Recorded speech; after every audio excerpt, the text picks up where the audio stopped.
Hello everyone. तो पिछले episode में हमने देखा था लिन जैसे ही होश में आता है ना, वो अपने सामने मोबाइल को नहीं देखता, तो वो सोचता है कि मोबाइल उसे छोड़कर चली गई है। साथ ही वाइट उसे काफी ज्यादा भड़का देता है, जिससे वो सैड होकर नदी की तरफ चला जाता है पिल को लेने के लिए। इस एपिसोड की स्टार्टिंग में हमें दिखाया जाता है कि लिन उस पिल को लेकर नदी में जाता है और वहां जाकर उस पिल को लेता है। और जैसे कि वाइट ने उसे कहा था कि पिल लेने के बाद उसकी बॉडी से काफी हीट निकलेगा, तो सच में उसकी बॉडी से काफी हीट और एनर्जी बाहर आ रही होती है, जिसे वो ऑब्जर्व करने लगता है। दूसरी तरफ मोबाइल को दिखाया जाता है, जो खुद भी नदी की तरफ आई होती है नहाने के लिए, और वो अपने सारे कपड़े उतारकर नदी में नहाने चली जाती है। इधर दिखाया जाता है लिन को, जो कुछ देर बाद जब वो पूरी पिल्स की पावर को ऑब्जर्व कर लेता है, उसके पास वाइट आता है, कहता है कांग्रेचुलेशन भाई, तूने तो ट्रांसफॉर्म आसानी से कर लिया। अब एक काम करो, जल्दी से स्पिरिट स्पून निकालो जिससे हम पार्टी कर सके। जिस पे लिन कहता है कि जहाँ से आया ना वहीं चला जा। तभी दोनों को पानी में एक आहट सुनाई देती है, और जब वो दोनों तरफ जाकर देखते हैं ना, उन्हें मोबाइल नहाती हुई दिखती है, और वो दोनों के दोनों आंखें फाड़ फाड़ कर उसे ताड़ने लगते हैं। बेचारा लिन तो उसे देख देख के शर्मा रहा होता है, कहता है कि कितनी गोरी है ये। तभी वो पीछे हटता है और व्हाइट को कहता है, ओए देखो मत। व्हाइट कहता है कि तुम क्यों मुझे मना कर रहे हो, तुम भी तो आगे फाड़ फाड़ के उसे देख रहे थे। जिसपे वो कहता है कि मैं कहाँ देख रहा था, और फिर वो शर्माते हुए अपना मुंह छुपाने लगता है पानी में। तो व्हाइट कहता है तो फिर शर्म से लाल पीले क्यों हो रहे हो, अगर नहीं देख रहे थे तो। अपना चोर पकड़ते हुए देखकर लिन जोर से चिल्लाता है, बोला ना नहीं देख रहा था। और उसकी आवाज मोबाइल सुन लेती है और उसे पता लग जाता है कि लिन उसे ताड़ रहा है, और ये देखकर तो लिन की भी हालत खराब हो जाती है। तभी व्हाइट कहता है कि तुम सिचुएशन संभालो, मैं तो चला। ये बोलकर वो चलता बनता है, और यहाँ बेचारा लिन फंस जाता है, और वो हाथ हिलाकर मोबाइल से कहता है, व्हाट अ कोइंसिडेंस, तुम भी यहाँ नहाने आई हो। और हमें मोबाइल को दिखाया जाता है, वो इतनी गुस्से में थी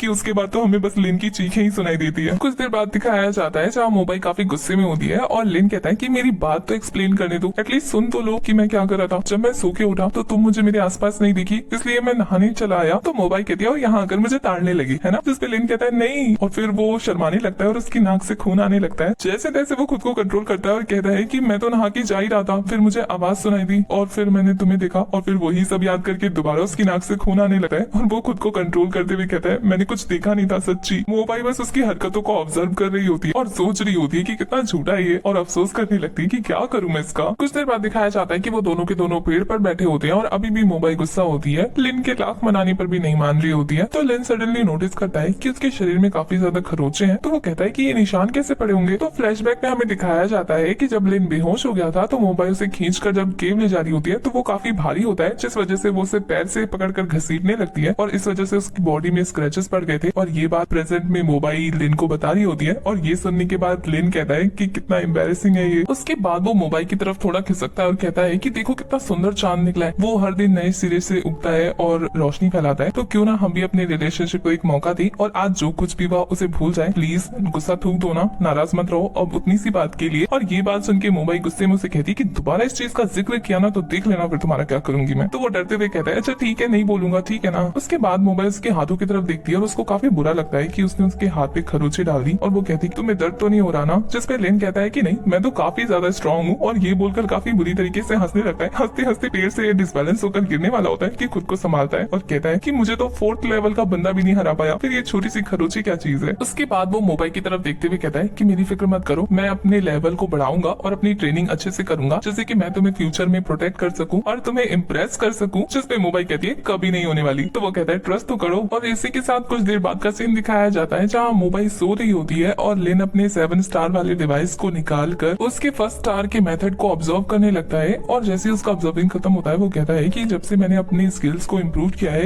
ये मेथड तो काफी ज्यादा इजी हो गया है मुझे ऑब्जर्व करना। ऐसा कहने के बाद वो फिर से ऑब्जर्विंग स्टार्ट कर देता है, और इस बार ऑब्जर्व करते करते वो लेट जाता है, जिसके साथ वो किसी और ही दुनिया में पहुंच जाता है। उस जगह जैसे ही लिन की आंखें खोलती है ना, उसे अपने सामने अपने 7 क्लोन्स दिखते हैं, जो कि हूबहू उसी की तरह थे, और उनकी आंखें स्पार्कल कर रही होती हैं। सभी के पास सेम लिन जैसी ही वेपन थी। लिन को कुछ भी समझ में नहीं आता है, लेकिन वो सातों के सातों लिन पर अटैक कर देते हैं। तभी लिन भी अपना वेपन निकालकर उन पर अटैक करता है। वो काफी ज्यादा भारी पड़ रहा होता है। लास्ट में वो अपने रश थंडर स्वॉर्ड का अटैक करता है और उन सभी को चॉप कर देता है। ऐसा करते ही वो कुछ देर के लिए रुक तो जाते हैं, लेकिन फिर से उठ खड़े होते हैं। लिन को अभी भी समझ में नहीं आ रहा होता है कि शायद ये मरेंगे नहीं। तभी वो सभी के सभी लिन से दूर जाकर कहीं गायब हो जाते हैं। वो तो सोचता ही रह जाता है। तभी उसके पैर के नीचे एक फॉर्मेशन विजिबल होती है, और वो सभी के सभी वापस आकर अपनी पावर को इकट्ठा करने लगते हैं, और उससे वो एक बड़े से डिवाइन स्वॉर्ड को कन्वर्ट करते हैं, जो कि अपनी एनर्जी इकट्ठी कर रहा होता है। और उसे देखकर हमारा लिन सोच रहा होता है कि कौन सी दुनिया है, वो कहाँ गया, और ये स्वॉर्ड उसे मारने वाली है क्या। वो स्वॉर्ड अपनी सारी एनर्जी को इकट्ठा कर लेती है, तो वो अपनी सारी की सारी एनर्जी लिन की बॉडी में ट्रांसफर करने लगती है। जैसे ही लिन की बॉडी स्वॉर्ड की सारी एनर्जी अब्सॉर्ब कर लेती है, लिन नीचे गिरने लगता है, और वो पहुंच जाता है व्हाइट के पास। व्हाइट उसे अचानक अचानक से देखकर डर जाता है और कहता है कि चिल्ला क्यों रहे थे। तो लिन कहता है कि उसे उसकी बॉडी में काफी ज्यादा एनर्जी फील हो रही है। तो वाइट कहती है कि वो तो होगी ना 5th लेवल पे जो पहुंच गए हो। लिन को यकीन नहीं हो रहा होता है, वो कहता है कि मैं अचानक से 5th लेवल पर पहुंच कैसे गया। तो वाइट कहती है वो इसलिए क्योंकि तुमने अपनी फिजिकल स्ट्रेंथ को बढ़ाया है और दूसरा 7 स्टार में से 1 स्टेज की प्रैक्टिस भी की है ना, इस वजह से तुम स्पिरिट पावर को ज्यादा तेजी से और काफी अच्छे से ऑब्जर्व कर पा रहे हो, तो इसीलिए इतनी जल्दी 5th लेवल पे पहुंच गए। और इसके अलावा जो तुमने छोटी स्मॉल एक्सपीरियंस बुक को कंबाइन करके जो ऑब्जर्व किया था, उसकी वजह से भी ये पावर तुम्हें हासिल हुई है। आगे वो काफी एक्साइटेड होते हुए कहती कि क्यों ना तुम मुझसे और भी ज्यादा स्मॉल एक्सपीरियंस वाली बुक्स खरीद लो, वैसे भी तुम्हारे पास 17,000 पॉइंट है, तो क्यों ना तुम स्मॉल साइज की बुक पर इसे खर्च कर दो। जिस पे लिन थोड़ा सोचते हुए कहता है कि इससे बेहतर होगा कि मैं कुछ और ही ढूंढ लूं, ये तो मेरे पैसे लुटवाने पे तुला हुआ है। तो लिन वाइट को कहता है कि मैं अब नेक्स्ट ना माउंटेन में डीप प्रैक्टिस करने वाला हूँ, तो उसके लिए अगर कोई स्किल्स वाली बुक हो तो वो बताओ। जिससे वाइट अपने पास से एक चिप निकालते हुए कहता है कि हाँ है ना, बहुत सारी लाइफ स्किल्स वाली बुक्स है, तुम्हें कौन सी चाहिए वो बताओ। उसके बाद लिन उन चिप्स को चेक करता है और उसमें से सभी तरह की बुक्स को छांटने लगता है। लिन कहता है कि मुझे ऐसी बुक्स चाहिए फॉर एग्जाम्पल जिसमें मुझे पता लगे कि मैं मॉन्स्टर के साथ कैसे लड़ाई कर सकता हूँ, या मॉन्स्टर को कैसे पकड़ सकता हूँ, या किसी भी शिकार की लोकेशन कैसे ढूंढ सकता हूँ। और फिर वो बताते बताते एक्साइटेड हो जाता है और वो कहता है कि ऐसी बुक्स भी चलेगी जिसमें ये पता लग जाए कि डीमन हंटिंग के बाद उनकी पावर को कैसे ऑब्जर्व किया जाता है। हो सकता है ऐसा करने की वजह से मुझे कल्टीवेशन का एक और रास्ता मिल जाए। वाइट उसे दोनों तरीके की बुक दिखाते हुए कहता है कि मैं तो सजेस्ट करूंगा तुम दोनों ही खरीद लो, दोनों को कंबाइन करके यूज करोगे ना तो पावर और भी ज्यादा असर दिखाएगी। लिन जैसे ही पास में जाके उन दोनों चिप्स का रेट चेक करता है ना, जो 3000 स्पिरिट स्टोन था, तो वो कह देता है मेरे पास तो 1700 ही है, मैं कैसे खरीदूंगा। तो वाइट कहती है कि ये नहीं खरीद सकते तो सोल स्क्रिप्टिंग और इंसाइक्लोपीडिया खरीद लो, मैं इनकी अच्छी कीमत लगाऊंगा। जैसे ही लिन इन दोनों चिप्स का भी रेट देखता है तो वो कहता है कि ये तो तुम उतना ही रेट बता रहे हो जितना अलग अलग खरीदने पे भी मिलेगा, तो अगर डिस्काउंट नहीं दोगे तो दोनों खरीदने का फायदा क्या है मुझे, इससे तो अच्छा है कि मैं एक ही बुक खरीद लूं। तो यहाँ वाइट थोड़ा सा दिमाग लगाता है, थोड़ा सोचता है और कहता है कि क्यों ना मैं तुम्हें सोल स्ट्रिपिंग का फ्री ट्रायल दे दूं कुछ दिन के लिए। लिन थोड़ा सोच के कहता है कि नहीं, ये ऑफर मुझे पसंद नहीं आया। वाइट का तो दिमाग खराब होता है कि इस लड़के को मनाऊं तो मनाऊं कैसे, इतने नखरे वाला है। उसके बाद वो कहता है कि ठीक है, मैं तुम्हें स्टोरेज स्पेस ब्रेसलेट देता हूँ, इसमें तुम कुछ भी स्टोर कर सकते हो। लिन को अभी भी सोचता हुआ देखकर वाइट गुस्से में कहता है इससे ज्यादा कुछ नहीं देने वाला, लेना है तो लो, नहीं तो जाओ यहाँ से। तो लिन कहता है अच्छा ठीक है, ले लेता हूँ, दोनों की दोनों ही खरीद लेता हूँ। जैसे ही वो बुक्स परचेज करता है ना, उसके हाथ में वो स्पेस स्टोरेज ब्रेसलेट आ जाता है, जिसकी पावर को टेस्ट करने के लिए वो अपने थंडर डैगर को उसमें स्टोर करने की कोशिश करता है, जो कि हो भी जाता है और ये चीज से काफी अच्छी लगती है। तो वाइट कहती है कि अब तुम्हारा सिस्टम मॉल ओपन हो गया है, अब तुम खुद का सामान खुद कभी भी खरीद सकते हो, तो क्यों ना अब तुम वो बुक एक्सपीरियंस करो जो मैंने तुम्हें फ्री में ट्रायल के लिए दी है। तो लिन ऐसा ही करता है, उस बुक्स को ट्राई करने लगता है। ऐसा करने से उसकी आंखें चमकने लगती है और उसके माइंड में एक लोकेशन ट्रैकर ओपन हो जाता है, जिसकी वजह से उसके माइंड में पता लग जाता है कि उसका जो डीमन है वो कहाँ पर है। तो उसे लोकेशन पता लगता है साउथ वेस्ट की तरफ 3 किलोमीटर दूर 3 दांतों वाला बोर, जिसे उसे मारना होगा। और इतनी आसानी से डीमन की लोकेशन पता लगने पर वो काफी ज्यादा सरप्राइज होता है, क्योंकि उसे ये बुक अच्छी लगी थी। और अचानक से ही वाइट उस बुक की पावर को बंद कर देता है, जिससे वो कहता है कि अभी इतनी जल्दी खत्म कैसे हो गया। तो वाइट कहता है कि बस इतनी सी ही ट्रायल थी, इससे ज्यादा नहीं मिलने वाला। और फिर वो कहती है कि अब अगर तुम्हारा यहाँ कोई काम नहीं है तो यहाँ से चलते बनो। और फिर वो बाय करके उसे निकाल देती है। लिन उस चीट स्पेस में से निकलकर जैसे ही अपनी रियल वर्ल्ड में आता है ना, धड़ाम से नीचे गिरता है और उसे देखकर मोबाइल भी चौंक जाती है। और इसी के साथ हमारा ये वाला एपिसोड हो जाता है खत्म। आगे के पार्ट्स के लिए चैनल को सब्सक्राइब कर दीजिए, बेल आइकन प्रेस कर दीजिए, जिससे आने वाली वीडियोस की अपडेट आपको मिलती रहे। साथ ही अगर वीडियो से रिलेटेड कोई भी इन्फॉर्मेशन चाहिए तो इंस्टा का लिंक आपको डिस्क्रिप्शन में मिल जाएगा। तब तक के लिए बाय, टाटा, टेक केयर।